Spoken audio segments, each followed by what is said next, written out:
Para o bem ou para o mal, o mundo que conhecemos não seria o mesmo sem Henry Ford. Ford concedeu a primeira linha de montagem em 1913. Seu automóvel de baixo custo logo tomou conta dos Estados Unidos e mudou a cultura da nação. Em pouco tempo, todas as famílias americanas sonhavam com um Ford T. E foi essa crescente demanda que levou o Sr. Ford a voltar os olhos para o Brasil. Nos primeiros anos da cultura automobilística, a borracha utilizada nos pneus dos carros se mostrou um insumo de difícil acesso.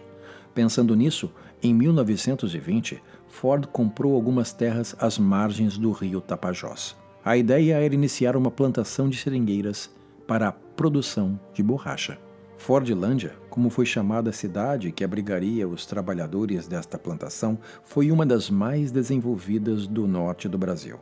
Fundada em 1928, chegou a abrigar 3.000 pessoas. Tinha uma escola que ensinava inglês, um hospital com operações inéditas na região, como cirurgias plásticas, um pequeno cinema com sessões de segunda a sexta e uma infraestrutura de água, eletricidade, moradia e saneamento de causar inveja ao resto do país. Não apenas pela modernidade das instalações, mas também pela qualidade do tratamento aos funcionários moradores. Enquanto os barões da borracha exploravam a população com trabalho praticamente escravo, Fordlândia oferecia salários maiores do que o normal em fábricas norte-americanas para reforçar o vínculo com o empregado, além de estimular o consumo dos próprios produtos Ford. Alguns biógrafos afirmam que Fordlândia não era apenas uma outra empresa para Henry. Era também sua tentativa de construir uma utopia, uma versão dos Estados Unidos dentro da selva amazônica, onde a população viveria de acordo com valores conservadores. Uma cidade industrial nos seus moldes, em que as pessoas bebessem leite de soja, ele era vegetariano, plantassem jardins, não consumissem álcool e não frequentassem prostíbulos, dançassem quadrilhas e polcas americanas tradicionais aos finais de semana e, sobretudo, sem a presença de sindicatos. A estrutura social em Fordlândia era dividida entre americanos, responsáveis pelos processos administrativos e gerenciais, e brasileiros, que realizavam o trabalho braçal. As casas, gratuitas, construídas no modelo arquitetônico dos Estados Unidos, conferiram ao local o apelido de a Califórnia de Tapajós. A empresa demonstrava o que chamava de preocupação social. Todos tinham direitos sem precedentes na região. Escolas, material didático, cinema, a maior serraria da América Latina, fábrica de gelo, hortas coletivas, creches e, para completar, o mais bem equipado Hospital do Pará. Foi este clima de terra prometida que motivou Joaquim Ferreira da Silva e esposa Ana a embarcarem em uma viagem de 18 horas pelo rio Tapajós em busca de um recomeço. Histórias da preocupação de Ford com as condições de vida dos empregados lhe conferiram a fama de humanista e progressista. Nos Estados Unidos, por exemplo, a criação do fim de semana com 2 dias de folga é atribuído a ele. Não porque Ford acreditasse que o trabalhador merecesse descanso, mas porque percebeu que era necessário conferir um dia para que a classe operária pudesse comprar os produtos que consumia, aumentando as vendas das próprias empresas. Como o domingo já era o dia de folga para a igreja, ele adotou o sábado como o dia reservado para o consumo. E Ford também era famoso pela intransigência. Inovador a respeito das próprias ideias, era resistente ao parecer de outros e críticas.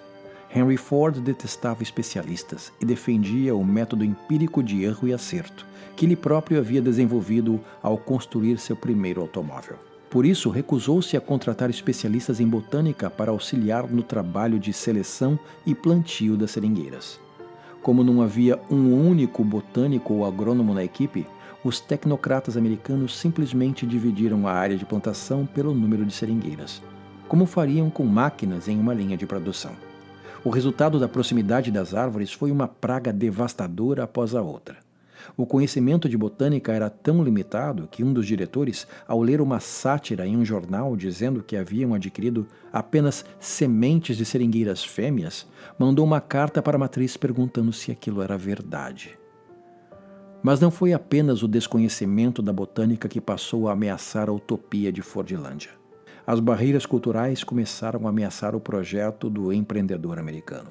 Acostumados com um sistema de endividamento, em que gastavam mais do que ganhavam dos barões da borracha locais, os extrativistas sumiam assim que recebiam o primeiro salário. Eles voltavam para suas famílias, em algum lugar onde podiam plantar e subsistir da pesca e agricultura, sem ajuda de salário, pois muitos bens eram adquiridos por permuta.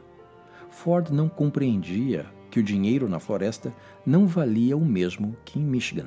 E mesmo entre aqueles que escolhiam permanecer na cidade, como Joaquim e Ana, a intromissão dos americanos nas vidas privadas passou a ser insustentável. Os gerentes gringos determinavam o que os empregados deveriam comer e o que fazer nas horas de folga. Ford tentou inclusive estabelecer a lei seca em Fordlândia, que vigorava na época nos Estados Unidos, mas não no Brasil, indo contra a legislação local. Mas os trabalhadores burlavam as leis frequentando bares e prostíbulos flutuantes, do outro lado do rio. Além disso, a malária e outras doenças tropicais lotavam o hospital da cidade, cujos médicos tinham pouca familiaridade com as patologias locais. Aos poucos, Fordlândia deixava de ser um paraíso na floresta para se tornar um barril de pólvora. Em 1923, depois de uma jornada de quase 18 horas de trabalho, Joaquim retornou para sua casa californiana apenas para encontrar a esposa morta na cama. Ana contraiu febre amarela e jamais conseguiu um leito no hospital lotado. Pressionado pelo rigoroso sistema de cumprimento de horas de trabalho, Joaquim teve de deixá-la sozinha para bater ponto no seringal. Ana morreu sozinha em uma cama de sonho americano. Tomado por dor e revolta, Joaquim dirigiu-se ao refeitório empunhando seu facão. Lá, encontrou outros companheiros e iniciou a insurreição seringueira em Fordlândia. Para o horror dos gerentes americanos, os seringueiros passaram a depredar tudo o que viam pela frente. Com um facão, Joaquim destruiu o relógio de ponto que simbolizava a opressão de Ford aos trabalhadores brasileiros. Em pouco tempo, o refeitório ardia em chamas. E então, os revoltosos focaram sua atenção nos gringos. Os que não foram queimados vivos foram obrigados a fugir para a floresta. Há relatos de sobreviventes que precisaram se esconder por até 3 dias em meio à mata até a chegada do exército brasileiro. Destes, alguns foram devorados por animais selvagens. Joaquim e os revoltosos foram massacrados pelas forças armadas. Não há registro do que foi feito de seu corpo ou do corpo de Ana. Acredita-se que há uma vala comum no cemitério da cidade destinada às vítimas do confronto. No entanto, a selva já retomou o local, hoje abandonado. No final da Segunda Guerra Mundial, o neto de Ford, Henry Ford II, assumiu os negócios da família e vendeu para o governo brasileiro as terras adquiridas pelo avô, que morreu sem nunca pôr os pés na Amazônia. Desde a década de 80, o governo federal abandonou o local, que se transformou em uma cidade fantasma, literalmente, de acordo com alguns moradores das margens do Tapajós. Os corajosos dispostos a visitar as ruínas de Fordlândia precisam enfrentar uma longa viagem de barco e ter coração forte. Dizem que, durante a noite, a sinfonia da floresta subitamente se cala nos arredores dos destroços da cidade abandonada. No lugar dos grilos e das aves noturnas, o silêncio. E, subitamente, a floresta passa a ecoar gritos desesperados, num idioma que se assemelha ao inglês norte-americano.